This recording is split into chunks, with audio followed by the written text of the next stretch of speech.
up, dudes? It's Gaz, and welcome back to the Warframe video. So, we went over lots of dev workshops recently in our recent videos. Hydroid rework, Companion rework, shield getting changes, etc, etc. And today, we've got another dev workshop going over weekly reset changes, something I cover quite often on this channel, and on my stream, of course. So we'll be talking about changes to Archon hunts, Kahl missions, Nightwave, and technically Steel Path Circuit as well. So if you're looking to see how these things will change for your weekly reset, basically this week in Warframe overall, this is the video for you. But before we get into it, make sure you're subbed to this channel. We do daily Warframe video uploads, and if you like those weekly reset videos, you're in the right place.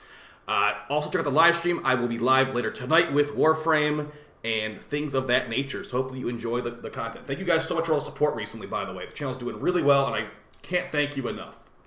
Alright, let's hop in there with those changes. So we got the systems changes in general, quality of life, dev workshop here, and the ones that we're looking at today, we got Nightwave changes and some other things of that nature. We're mostly focusing on weekly reset stuff. So, as far as what's changing with Nightwave, these are actually very good changes here.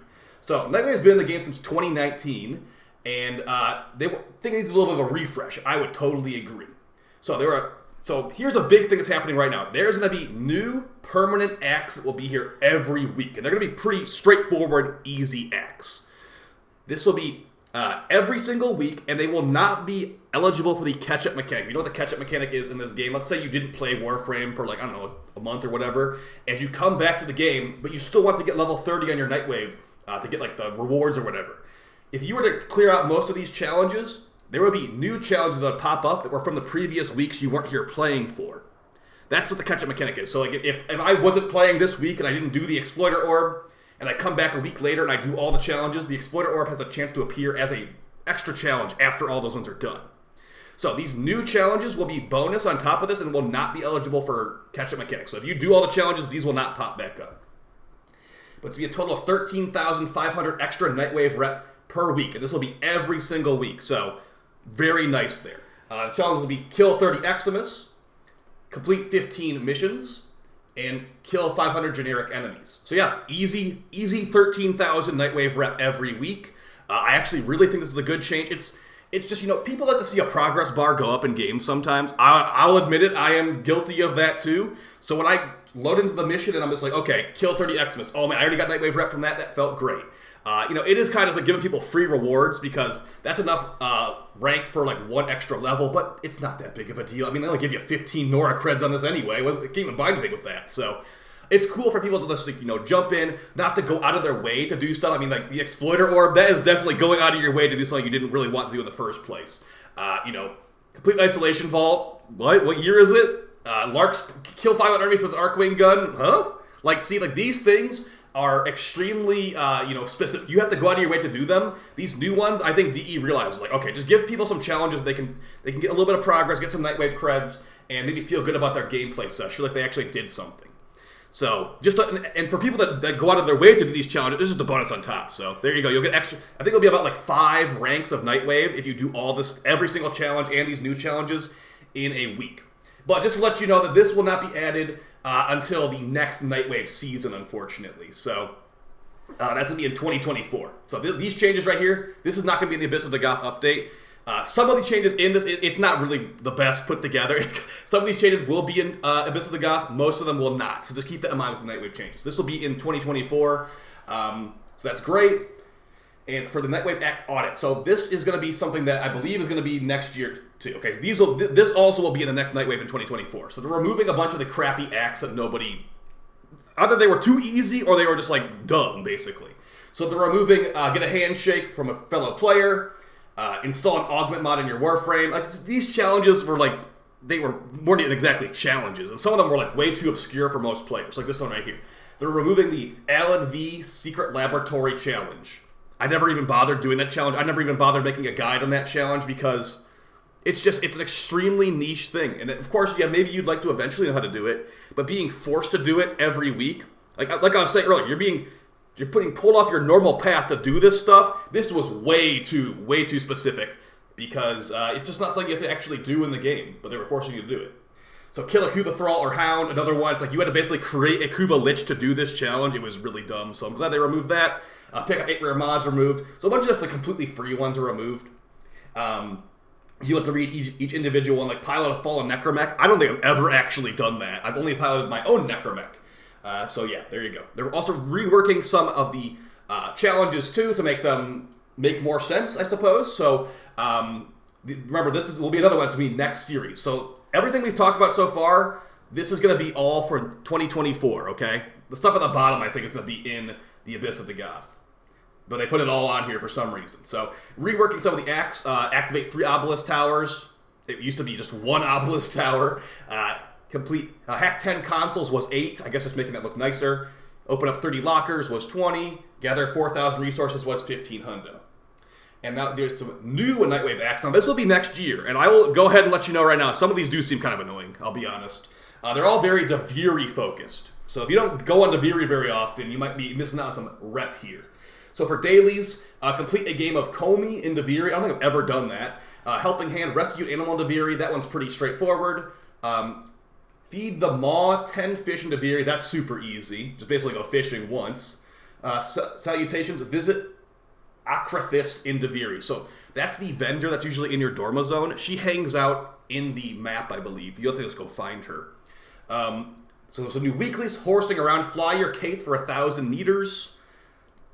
Finally, play 2 different Shawswind songs in Duviri. I don't think I've ever done that before.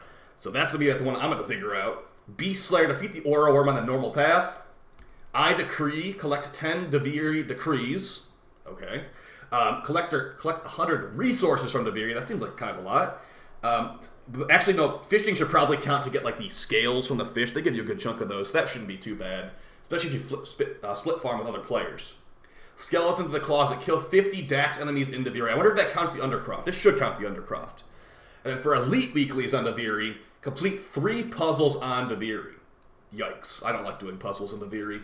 Elite Beast Slayer, defeat the Aura Worm on the Steel Path. Have you ever done the Aura Worm on the Steel Path? It's one of the better put together fights in this game. It's different mechanics than the normal path Aura Worm. You have to like basically... It's just basically bonus mechanics. There's like a horse DPS phase. You have to like jump on the side of it and rotate these rings around. It's not the same as the normal path one. And it only gives you like 5 more Pathos clamps anyway. It's hardly worth it. But hey, you know, if you're grinding the bunch, might as well. So that's going to be one of your Elite Weeklies. And then another Elite Weekly, evolve any Incarnon weapon in mission 5 times. Should be super easy. Just throw 1 shot, activate Incarnon, deactivate, fire 1 shot, rinse and repeat. And then the last new Elite Weekly is complete an arbitration mission.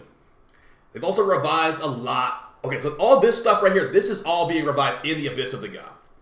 So basically just, you know, pick up credits. These are all the ones you'll have. So don't worry about there will be no Duviri challenges, it seems like, on Abyss of the Goth. But that's just showing what's going to happen in the future. Also, introductory Nightwave screen. It's just to help you understand, like for new players, to help them understand what Nightwave even is. So you click on it, it will take you to the Nightwave button. Get your Sentient Surge mod. And then we already went over the shield getting changes. So let's go over some of the changes to Kahl missions. Now, don't get too excited, unfortunately.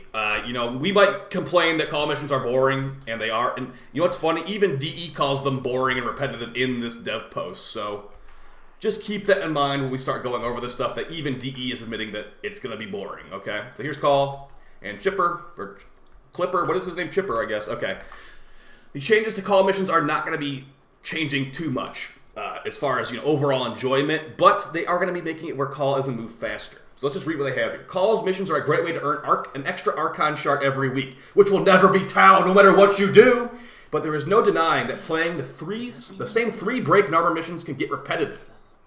After looking at community feedback and reflecting on our own experiences after almost a year of this content being available, we've prepared some quality of life changes and a few ways to spice up these familiar missions. So yeah, they literally said the same 3 missions can get repetitive. You don't say. So what they're changing here is they're going to make it where Kahl is now going to have a loot radar and enemy radar. This will allow you to plan the offensive and let you pick up complete stock challenges faster. So loot radar should mark things on the map that are going to be involved with challenges. Enemy radar should let you see where enemies are, so you don't get ambushed by 10 sentients or whatever. So yeah, first change, very good. It will probably be the same loot radar, enemy radar that we get on... well, actually, we don't get loot radar built on frames. It will be probably like 30 meters enemy radar, and I don't know how much loot radar it will be. Now, here's a good one. Kahl's maximum speed and overall walking speed have been increased. That's good. That was one of the worst parts about how slow he was. So that's just an overall movement speed increase. That's great. And here's the biggest change, in my opinion. Kahl earns stock. Now, this is going to require some testing once the patch comes out. But added stock pickups to break Narmer missions. 5 stock pickups will spawn per mission, offering 2 stock each, for a total of 10. These will appear on your loot radar and will respawn if the mission is replayed.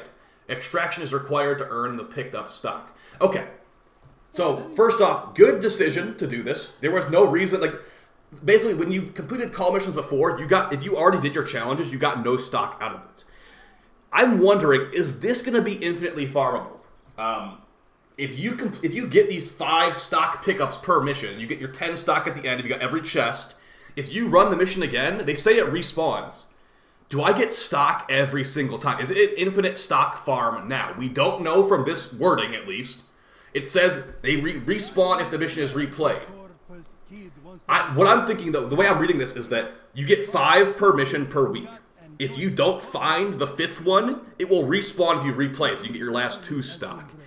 That's how I'm interpreting this, but you can also interpret it in a different way where it's like, it will respawn if you replay the mission. You can get 10 stock every time. If you want the grind Kahl missions all day long, that's what you can do. I don't know if that's what they're actually saying here, but yeah, that's the way it's worded. It will respawn if the mission is replayed, so it might be an infinite stock farm, it might not. We'll have to see when it comes out.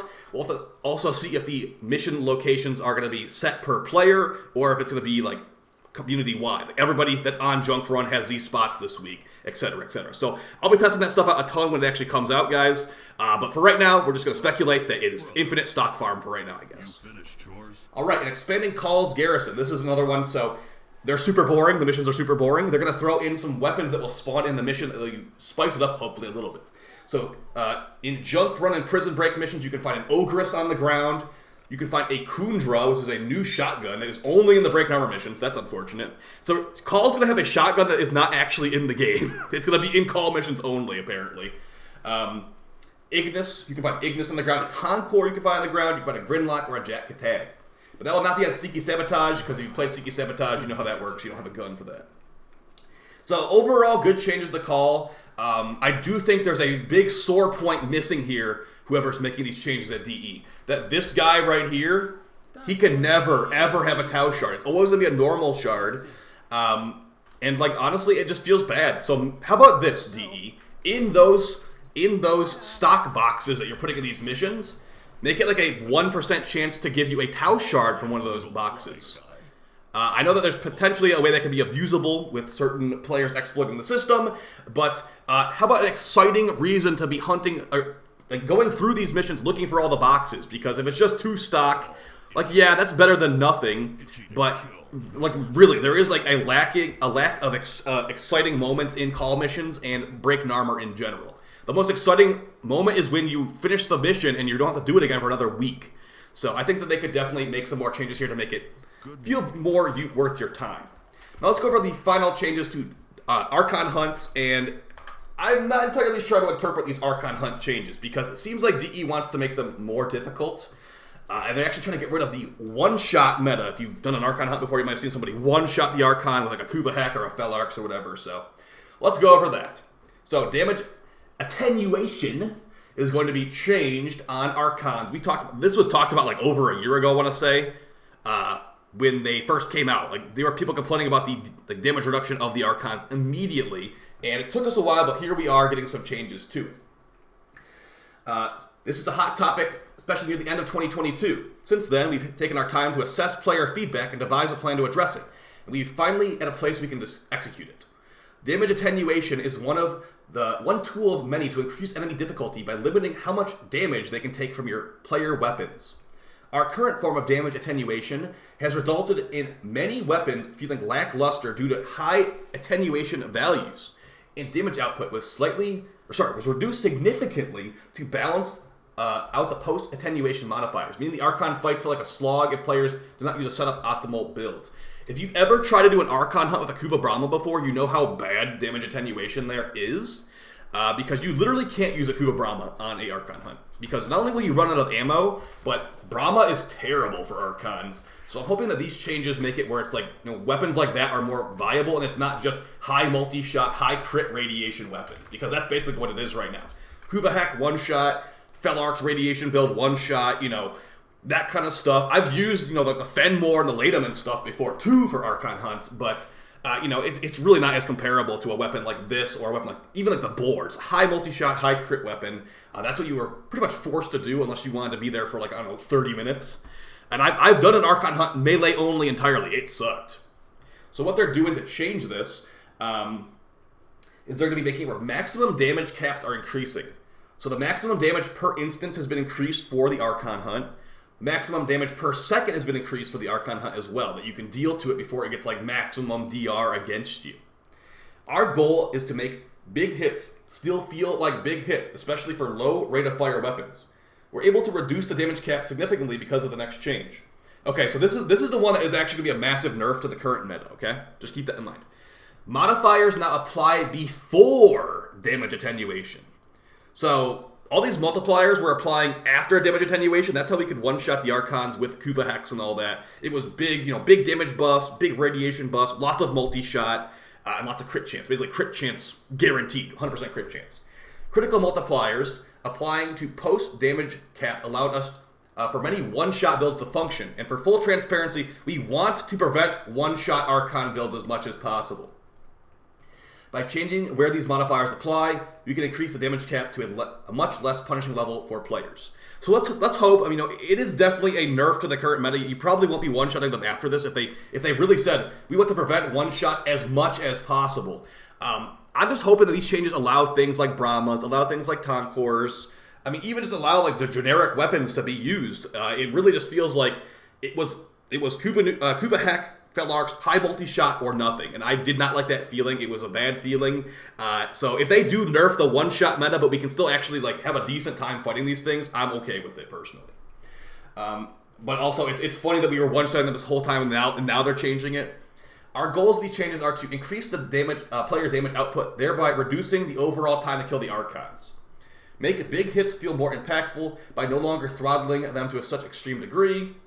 Encourage overall build diversity for Archon hunts. Reduce the ability to use one-shot builds. And that's basically it. So that's okay. We'll have to check. We'll have to fact check them once the update comes out. If we can actually use things like Ignis Wraith, can use things like the Brahma. I keep saying Brahma, but I feel like the Brahma is actually useless for Archon hunts right now. So I'm expecting to see that to be maybe somewhat viable after this change. Some more quality of life stuff that will involve weekly reset missions. Incarnon weapons can now have their perks changed in the arsenal. What a great change that is. No more going to Cavallero 50 times just to see which one you want to use.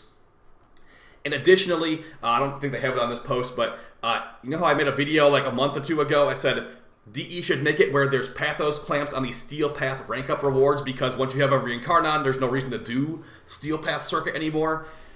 Well, DE didn't put Pathos clamps in there, but they put in Veiled Rivens. So now if you basically level up your Steel Path circuit, instead of me having a Boltor Incarnon I already had, you can make the decision to get a Veiled Riven on this level instead of whatever Incarnon you already had. So that will require the rank 9 opportunity intrinsic, so keep that in mind before you immediately jump in there, and that will be in the Abyss of the Goth update. So that means for me, I will start playing Steel Path Circuit again, probably just because, there's some pretty decent rewards in this rank up.